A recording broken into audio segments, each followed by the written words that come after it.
सेना ने बात कही है कि जिस तरह से आपने पॉपुलेशन पॉलिसी के खिलाफ बोला या अपनी सहमति नहीं दी, उसने भाजपा को बोला कि आप समर्थन वापस ले लीजिए यहाँ से। उसको कुछ समझ है, खुद कहाँ है जानते हैं। इन लोगों का जो स्टेटमेंट होता है उसका नोटिस लेते हैं। एक घटना घटी थी, आपको याद नहीं है, जो बेचारे की मृत्यु हो गई थी, क्या हुआ था उसमें, जो हम लोगों ने कहा कि ठीक है सीबीआई इसको देखेगा, क्या बोलते रहता था। ये लोग की बात पर ध्यान देने की बात है, हम तो नहीं देखते हैं। हम तो ये लोग क्या बोलता है उस पर हम नोटिस ही नहीं लेते। लेकिन आप बता रहे हैं कुछ बोल रहा है, तो हमने नहीं ध्यान दिया किस चीज़ के बारे में बोल रहा है। वो पॉपुलेशन पॉलिसी पे जो आपने हमें बात कही थी, इससे शिवसेना नाराज है। हम पॉपुलेशन पॉलिसी पर जो बात की है, पिछली बार आप लोग पूछ रहे थे, हमने तो आपको बताया कि जान लीजिए कि इसके लिए क्या करना चाहिए जो सबसे इफेक्टिव है। कौन राज्य क्या करेगा उस पर हमको कुछ नहीं कहा, तो बोल दिए थे कि कौन क्या करना चाहते करें। लेकिन मेरी समझ से जो सबसे बड़ी चीज़ है वो हम पिछली बार बता दिए थे कि जब तक आप महिलाओं को पढ़ाइएगा तो उससे बहुत ज़्यादा होगा। और हमने पूरी कहानी आपको बता दी, जो पूरे देश का सर्वे हुआ था, बिहार का सर्वे हुआ था। पति पत्नी में पत्नी मैट्रिक पास है तो जो प्रजनन दर 2 है, और अगर पति पत्नी में वो +2 तक की पढ़ाई की हुई है 12वीं कक्षा तक, तो पूरे देश में प्रजनन दर 1.7, और यहाँ तक कि बिहार में ऐसा होने पर और बेहतर 1.6। इसी को लेकर के यूरेका की भावना आई और तत्काल हमने हर पंचायत में +2 तक का स्कूल बनाने का निर्णय ले लिया। ज़्यादातर हो चुका है और कुछ जगह पर ज़मीन नहीं मिल रही थी, तो वहाँ के मिडिल स्कूल को ही हम लोगों ने बनवा दिया आगे। और बाकी जो 2 है 11वां और 12वां का, उसका भी काम हो रहा है। और उसके चलते प्रजनन दर हमारा 4 था, वो घट करके 3 पर पहुँचा है। तो जो अगर पति पत्नी में अगर पत्नी शिक्षित होगी तो निश्चित रूप से प्रजनन दर घटेगा, ये हमारी फीलिंग हम बता रहे हैं। बाकी किसको क्या है, मतलब लड़कियों के पढ़ने पर चिंता है तो जिसको अगर चिंता है तो वो जाने, किसको छोड़ करके कहाँ गया है, कहाँ से छोड़ के फिर कहाँ आने वाला है, ये वो ना जानेगा जी। हम लोगों की बात करते हैं, हम लोगों को इन सब लोगों से कोई मतलब नहीं, और हम लोग बिला वजह किसी पर कुछ बोलते नहीं। अभी आप पूछ रहे तो हम बता दें, हम लोगों का अपना अपना विचार है, करता रहे, हमको क्या मतलब। दिल्ली बॉर्डर पर किसान पिछले नवंबर से लगातार प्रदर्शन कर, दिल्ली बॉर्डर नजदीक किसान, हजारों किसान कृषि विधेयक, कृषि कानून को वापस लेने के मुद्दे को लेकर लगातार प्रदर्शन कर रहे हैं, अपना प्रोटेस्ट कर। तो कोरोना का सेकेंड वेव रहा, ठंड रहा, जितने सैकड़ों किसान मारे गए, उसमें बढ़ गए। तो मुझे ये कहना है कि इतना सेंसिटिव इशू को आप एक नेशनल इशू एक तरह से है, तो आपका क्या विचार है कि ये डेडलॉक कम से कम खत्म होना चाहिए, ताकि ये किसान का भी बात है, एक मानवीय संवेदना भी है, जो किसान की बात है, बीच कुछ रास्ता निकलना चाहिए।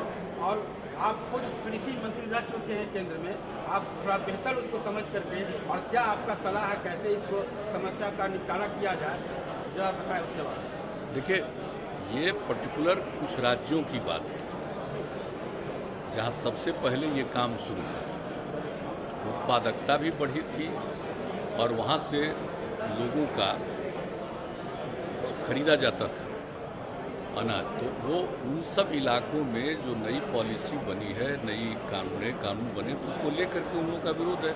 आपस में बातचीत भी कई बार हुई है, लेकिन इसमें तो इन लोगों के साथ बातचीत करके उन लोगों को भी कन्विंस किया जाना चाहिए। बात तो हो ही रही है, लेकिन कोरोना के दौर में इस प्रकार से निरंतर करना ये कोई ठीक बात नहीं। किसी को भी अधिकार है अपनी बात को रखने का, और केंद्र सरकार ने तो कई बार बातचीत की है, तो अभी फिर बातचीत कर लें। लेकिन ये समस्या पर्टिकुलर कुछ इलाकों की, आप जानते ही हैं, तो हम लोग तो पहले से बोलते रहे, तो वहाँ के इलाकों की जो बात है, वहाँ के बारे में तो केंद्र सरकार की नीति है, वो किसी के खिलाफ नहीं है, लेकिन लोगों के मन में कई तरह की भावना है, तो उनके साथ फिर बातचीत करके इसका समाधान होना चाहिए, यही है। लेकिन हम लोगों का जहाँ तक सवाल है, हम लोगों का यहाँ पर तो आप जानते ही हैं कि यहाँ पर कितना ज़्यादा हम लोग सारा काम कर रहे हैं। और यहाँ पर कितना ज़्यादा प्रोक्योरमेंट हो रहा है। और आप जान रहे थे बिहार में कि अब इस बार से गेहूं का भी प्रोक्योरमेंट हम लोगों ने शुरू करवाया बेहतर ढंग से, आगे और करेंगे। तो यहाँ तो बात ही दूसरी है, लेकिन पर्टिकुलर उन जगहों पर जहाँ सबसे पहले प्रोक्योरमेंट शुरू हुआ था, वहाँ के लोगों की जो प्रणाली थी, जो काम करने का वहाँ का तरीका था, तो वहाँ के लोगों के साथ बातचीत करके उस इलाके के लिए क्या होना चाहिए इस पर विचार करके ही फाइनल एक दूसरे से बातचीत। लेकिन हम तो सबसे अनुरोध करेंगे कि भाई कोरोना के दौर में इस तरह से पूरे तौर पर इतनी बड़ी संख्या में इकट्ठा हो करके, ये देख लीजिए दुनिया भर में समस्या है। और इस तरह की ये चीज़ आ गई है कि एक राउंड नहीं, दूसरा राउंड, अब तीसरे राउंड का खतरा, तो इस पर गौर करना चाहिए, सोचना चाहिए पार्लियामेंट में। लेकिन बातचीत तो होना चाहिए। देखिए, रूलिंग पार्टी है, अपोजिशन पार्टी है, तो अपोजिशन पार्टी को तो जिस चीज़ में कुछ करने की इच्छा होती है वही ना करेगा, वो तो एक अलग चीज़ है। उसमें तो कोई अपोजिशन में है, उनको अपनी मर्जी क्या करना है वो अपना करेगा। और वो संघर्ष करने वाले किसान नेता है, कई बार पटना बिहार यहाँ के किसान से बात की, लेकिन उनका जो मंशा था कि बिहार में भी कोई किसान कुछ करे, ऐसा हो नहीं पाया। ये तो हम कितनी बार बता चुके हैं, बिहार में तो ये सब समस्या ही नहीं है। बिहार में तो किसानों में उत्पादकता बढ़ी है और हम लोग उसका प्रोक्योरमेंट भी अधिग्रहण भी शुरू किए हैं, तो कितना ज़्यादा सब काम हो रहा है बिहार में। तो यहाँ के किसानों पर तो इन सब चीज़ों का कोई मतलब नहीं है। और आप जान लीजिए कि बिहार में तो हम लोगों ने शुरू से ही ना काम किया, शुरू से ही काम किया कि सब लोगों को आज़ाद कर दिया कि साहब कोई भी अपना जहाँ चाहे वहाँ बेचे करे। और यहाँ पर तो हम लोगों ने प्रोक्योरमेंट शुरू किया। तो आप सब अच्छी तरह से जान रहे हैं कि किस तरह से यहाँ पर हम लोग कितना तेज़ी से प्रोक्योरमेंट करवाते हैं और लोगों को इसका लाभ मिलता है और हर चीज़ पर नज़र रखी जाती है। फोन टेपिंग से मामला जुड़ा है। इजराइल की एक कंपनी ने फोन टेपिंग किया, जिसमें कई मंत्री, जज, पत्रकार शामिल हैं। पार्लियामेंट में काफ़ी आज हंगामा हो रहा है इसको लेकर। वो सब तो समझ लीजिए, और हम तो शुरू से कह रहे हैं आपको, ये जो आ गया है ना नई टेक्नोलॉजी, ये तो आफत करेगी और इस पर गौर करना चाहिए। ये जो कोरोना आया है, ये कोरोना का इस रूप से क्यों हो रहा है, एक के बाद दूसरा, दूसरा के बाद तीसरा की संभावना।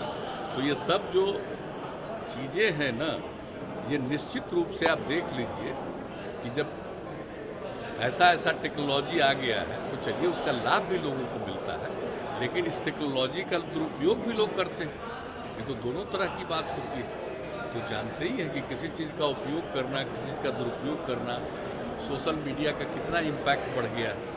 लेकिन उस सोशल मीडिया पर कोई अगर अच्छी बात भी करता है तो बहुत लोग निगेटिव बात करते रहते हैं, एंटी सोशल काम करते रहते हैं। तो क्या कीजिएगा, तो टेक्नोलॉजी जब आई है तब से तो ये सब और शुरू हो गया। वो फोन टैपिंग का और फोन के जासूसी का जो टाइमिंग है वो बड़ा इम्पोर्टेंट है। वर्ष 2017 से लेकर के वर्ष 2019, मतलब लोकसभा चुनाव के पहले, तो आपको ये लगता है कि पत्रकारों का फोन टैप हो रहा है, पॉलिटिशियन का फोन टैप हो रहा है, मंत्री का फोन टैप हो रहा है, विरोधी दल के नेता का फोन टैप हो रहा है, ये सब तो बड़ी गंदी सुप्रीम कोर्ट के जज का फोन, ये तो बहुत फालतू चीज़ है।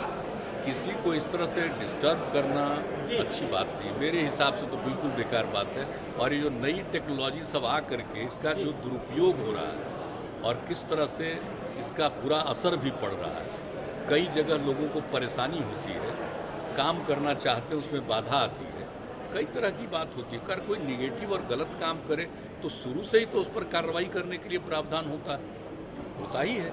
लेकिन अब जो आ गया है तो इसमें होता है, कई लोगों को किसी तरह से तंग करना, परेशान करना, ये सब भी चलता ही रहता है। आप सब लोगों को ज़्यादा मालूम है। हम तो तेल के दाम कम नहीं हो रहे, लगातार बढ़ रहे हैं। आपने पहले भी चिंता जाहिर की है इसको लेकर, अब तो 100 पार हो गया है। हाँ, वो सब तो ऐसा ये है कि कई बार बिहार सरकार की ओर से आपके समय में टैक्स कम किया गया है, लोगों को मामूली राहत ही सही, मामूली राहत देने के लिए। तो क्या अभी जो 100 के पार तेल का दाम हो गया है, तो आप अपने स्तर से या केंद्र सरकार से भी अनुरोध या अन्य राज्य सरकार से भी अनुरोध करेंगे कि एक सामूहिक प्रयास हो केंद्र सरकार की ओर से और राज्य सरकार की ओर से कि टैक्स में थोड़ा कमी करके जो भी संभव हो पब्लिक को इस महंगाई से राहत दिलाई जाए तेल के। अभी हम लोगों ने उस पर कभी गौर नहीं किया। मैंने ईमानदारी से आपको बता देते हैं कि रेट तो बढ़ रहा है, लेकिन कभी इस पर गौर नहीं किया। लेकिन आप जो सुझाव दे रहे हैं तो इस पर तो परामर्श किया जा सकता है, बातचीत किया जा सकता है।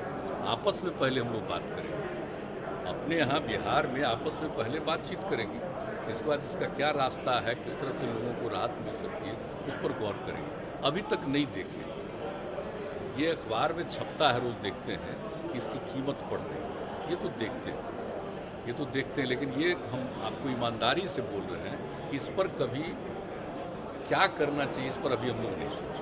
लेकिन आप पूछ रहे हैं तो हम लोग आपस में थोड़ा बातचीत करेंगे, देखेंगे क्या किया जा सकता है। और एक सवाल ये कि नेशनल रजिस्टर ऑफ सिटीजन ये एक मुद्दा है, लेकिन उसका अभी रिपरकशन ये है कि जो लगभग 19 लाख लोग इस NRC से बाहर हो गए आसाम में, उनके साथ समस्या है कि उनका बायोमेट्रिक्स फ्रीज कर दिया गया है, उनका जो है सो आधार कार्ड नहीं मिल रहा है, तो उनको बैंक में अकाउंट फ्रीज है।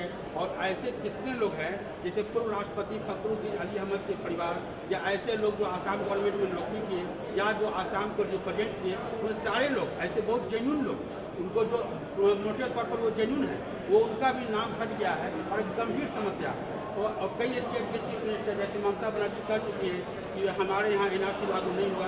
तो क्या बिहार के संदर्भ में आपका क्या सोच है कि ये आगे एक समस्या होगा? आप कुछ उसको स्पष्ट कर दें। बिहार के बारे में तो पूरी अच्छी तरह जान रहे हैं, बिहार में तो सब कोई समस्या ही नहीं है, हम लोग से कोई सुने, ये आप खूब ठीक से जान रहे हैं, आज से नहीं प्रारंभ से ही तो जान यहाँ रहे हैं। लागू नहीं होना।